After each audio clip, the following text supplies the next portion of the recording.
The 911 operator's voice crackled through the phone. 911, what's your emergency? A sharp, nasally voice responded with urgency. There's a dangerous trespasser in my neighborhood. The dispatcher's tone turned serious. Can you describe the suspect? Yes, he's a man standing in my driveway, the caller replied. A pause. Wait, you mean your driveway? No, but it should be mine. The dispatcher had heard some ridiculous calls before, but this one had to be up there with the dumbest. Little did Karen Whitmore. No, let's call her Linda Harper. No, the man she was calling 911 on wasn't just any random trespasser. He was Officer Mark Thompson, an active-duty police officer standing on his own property. Mark had been living in the neighborhood for less than a month, and already, he was starting to think retirement in the countryside sounded like a better idea.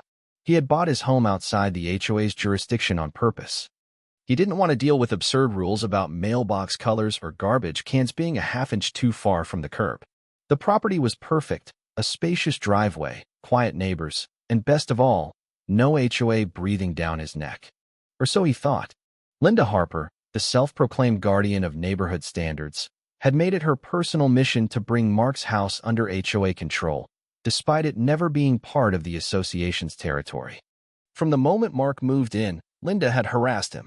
It started with polite reminders about neighborhood aesthetics, which quickly escalated into full-blown demands. First, it was his mailbox, not HOA approved. Then, his police cruiser in the driveway, intimidating and an eyesore. Then, his house color, not harmonious with the street. Mark, of course, ignored all of it. That infuriated Linda even more. She tried everything: letters, fines, which had no legal basis, and even calling in a fake complaint to the city about a code violation.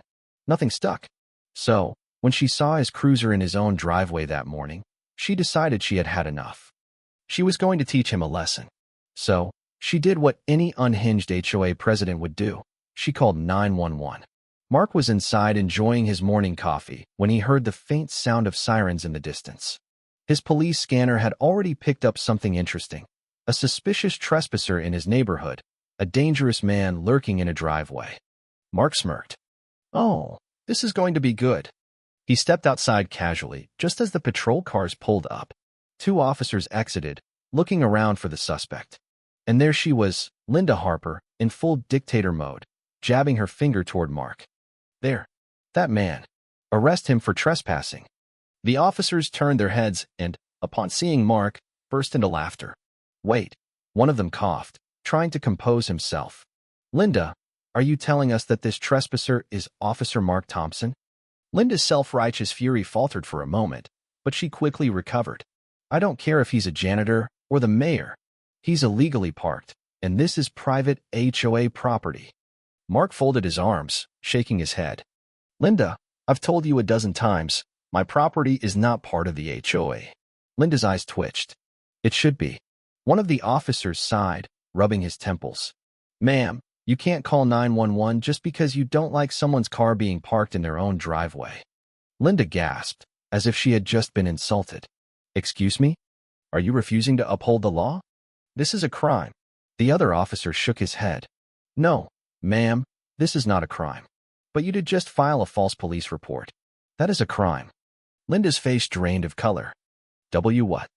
Mark pulled out his phone and started recording. Don't worry, Linda. This is all on video. You called 911 under false pretenses. That could land you in serious trouble. For the first time, Linda hesitated. She looked around, realizing her neighbors had started peeking through their windows, watching the drama unfold. She wasn't about to lose her iron grip on this community. So, instead of backing down, she doubled down. I don't care what you say. That car is a violation of HOA policy. No official vehicles can be parked on private property overnight. The neighborhood agreed to this rule. Mark raised an eyebrow. I didn't agree to it. Linda huffed. That's because you're not part of the HOA. She stopped herself. Mark smirked. Exactly. One of the officers chuckled.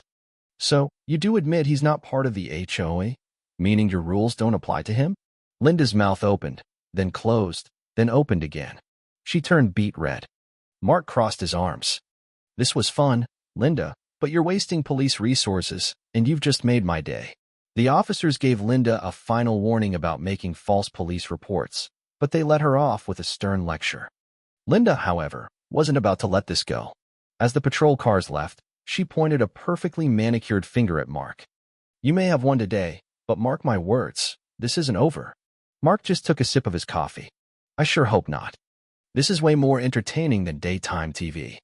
Linda stormed off, muttering something about protecting the integrity of the HOA. Mark laughed to himself. This lady had just called 911 on a police officer over a driveway. What was she going to try next? He had no idea, but one thing was for certain. This was going to be a very interesting neighborhood to live in. Mark leaned casually against the hood of his cruiser, still sipping his coffee as the officers drove off. The sun had barely crested the horizon, yet Linda Harper had already managed to make a fool of herself in front of the entire neighborhood. But Mark knew Linda. She wasn't the type to back down just because she got embarrassed. If anything, this was only the beginning. He walked back inside and grabbed his police radio, flicking it on out of curiosity. It didn't take long for the chatter to come through. "Hey, did you guys hear about the crazy 911 call over in Fairview Estates? Some lady called about a trespasser in a driveway. It was Officer Thompson." Laughter erupted on the other end. "Wait, she called 911 on one of our own?" "Yep. Claimed he was illegally parked in her neighborhood." "Man, I wish I was on that call. Did you guys charge her?" "Nah, just a warning. But she's mad as hell. She's definitely going to try something else." Mark chuckled and turned off the radio. It was only a matter of time before this incident spread through the entire department. He wouldn't be surprised if someone printed out Linda versus Officer Thompson posters and stuck them in the precinct break room. And right on cue, his phone buzzed with a text. "Sergeant Harris, heard you had a little run-in with an HOA overlord this morning. You good?" Mark smirked and fired back. "Oh yeah. Best part of my day so far." Sergeant Harris, "Well, you might want to brace yourself. Word is she's already trying to escalate things." Mark sighed. He didn't doubt it. Sure enough, just an hour later, his email inbox exploded with neighborhood notices from the HOA. Subject: Urgent HOA Policy Enforcement. Dear Fairview Estates residents, it has come to our attention that non-residents have been parking unauthorized vehicles in our neighborhood. This is an unacceptable violation of our community standards and a direct threat to the safety and integrity of our neighborhood. Effective immediately, all law enforcement vehicles must be parked out of public view to maintain the aesthetic harmony of our community. Failure to comply will result in disciplinary action from the HOA board. Sincerely, Linda Harper, HOA President. Mark nearly spit out his coffee. She was banning police vehicles now? Was this woman serious? He scrolled down and saw that she had BCC'd every resident in the neighborhood, painting him as some kind of threat to the community. Mark sighed and muttered to himself, "All right, Linda, you want to play games? Let's play." He didn't bother responding to the email. Instead, he printed it out, grabbed his badge, and drove straight to the HOA office. The moment he walked through the door, Linda, who had clearly been expecting him, was already standing behind her desk, arms crossed, smirking like she had just won a major victory.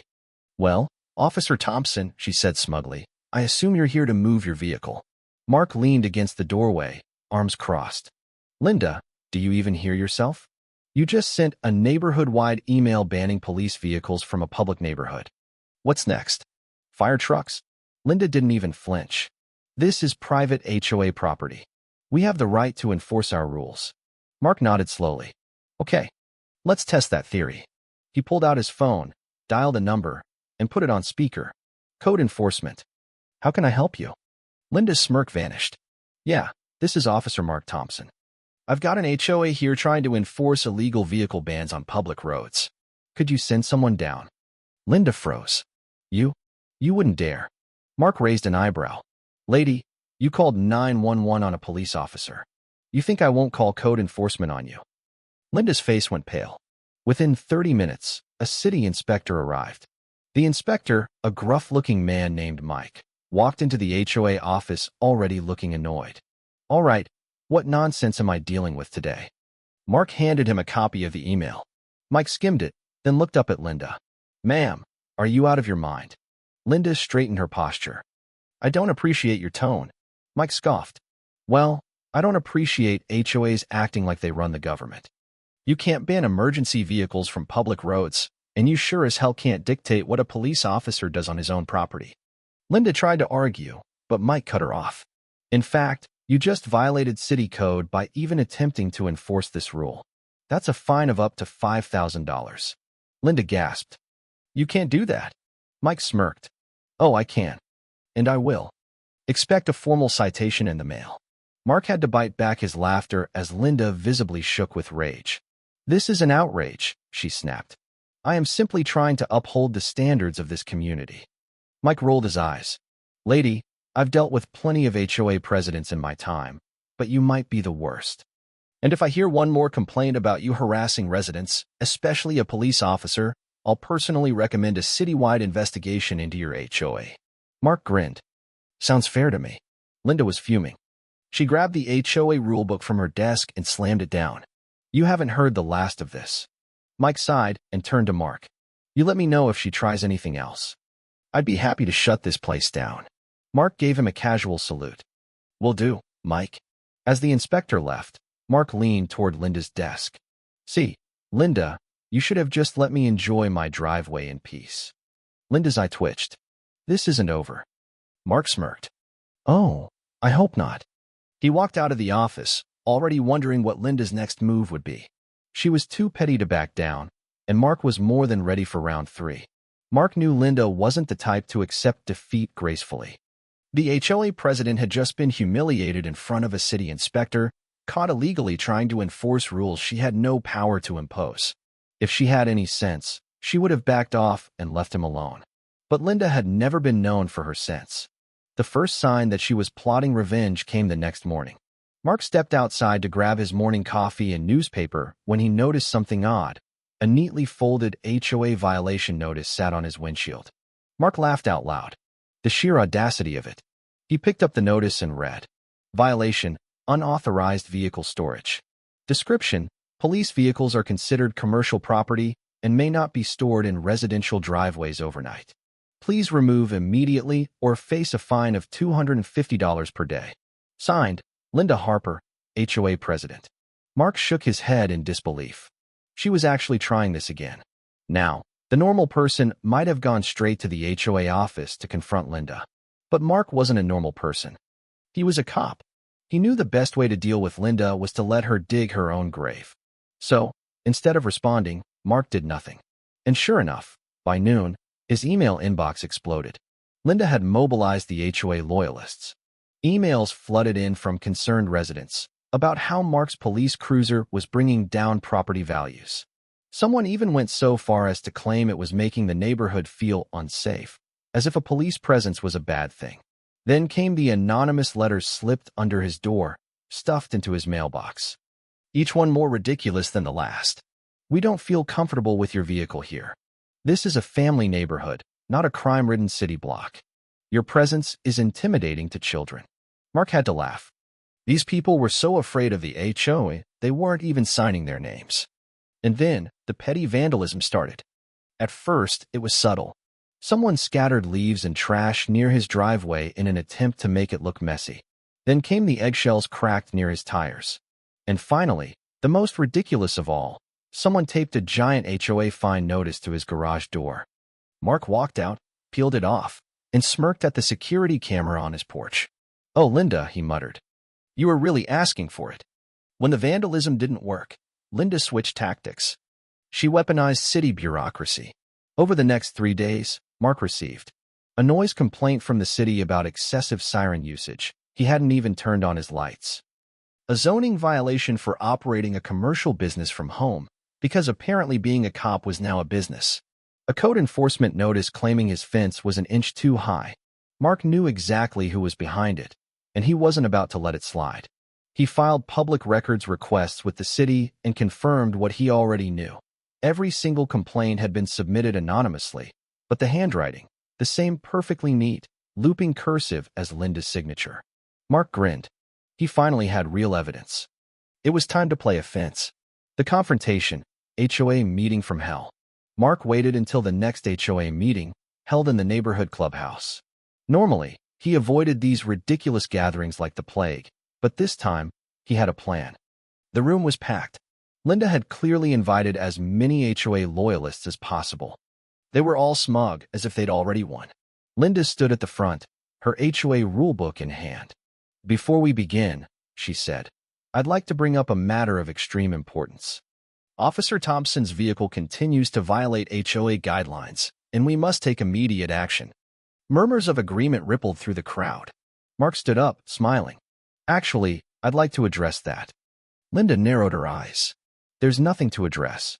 You're in violation." Mark reached into his bag and pulled out printed copies of the fake complaints. He held them up for everyone to see. "You see, Linda, I did a little digging. Turns out, someone's been filing fraudulent complaints against me with the city." Linda's face twitched. What are you implying?" Mark smirked. "I'm not implying anything. I'm stating a fact.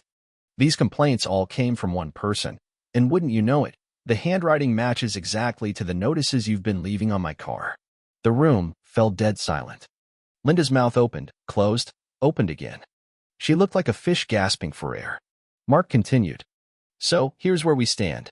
You filed fraudulent complaints. You vandalized my property. And you've harassed a police officer." Gasps spread through the room. A few of Linda's loyalists started inching away from her. Mark went on. "I could report this to the police department and city attorney. That means fines, maybe even criminal charges for falsifying reports." Linda's face went ghost white. "Or," Mark paused dramatically, "you can drop this whole thing and admit you were wrong." Linda glared daggers at him. Her entire grip on the HOA was slipping, but she was too proud to admit defeat. Instead, she tried one last desperate move. This is harassment," she sputtered. "I am a respected HOA president. I will sue you for defamation." Mark laughed. "Go ahead, Linda. But before you do, just know." He pulled out his body cam. "I've got everything on video." Linda's knees nearly buckled. The room erupted into whispers. Wait, she was faking complaints? She really tried to frame a cop? She's out of control. The HOA board members looked at each other, panicked. Finally, one of them, a nervous-looking man named Tom, stood up. I think we need to discuss this in private," he stammered. Mark smirked. "You do that, Tom. But while you're at it, maybe ask yourselves if Linda is really fit to run this HOA." Linda gasped audibly. Mark gave her a wink. "See you around, neighbor." He walked out, knowing he had just delivered a knockout punch. But this wasn't over, because Linda was desperate, and desperate people made mistakes. Mark knew he had rattled Linda. She had been publicly exposed for filing fraudulent complaints, weaponizing city resources, and harassing a police officer. The HOA board had been forced into a crisis meeting, trying to salvage what little credibility they had left. But Linda wasn't done. If anything, her desperation was about to make her even more reckless. And that's when the HOA made its fatal mistake.